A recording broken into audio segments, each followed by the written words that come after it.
Part 3. Building Clone Trooper Armor using 3D printed parts. In Part 2, I plastic welded two pieces of armor together using a soldering iron.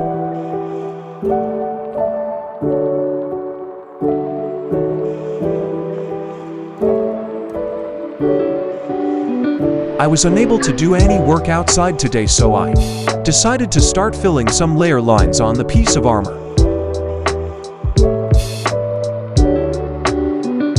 I mixed some modeling paste with some water and painted it on using an old paintbrush.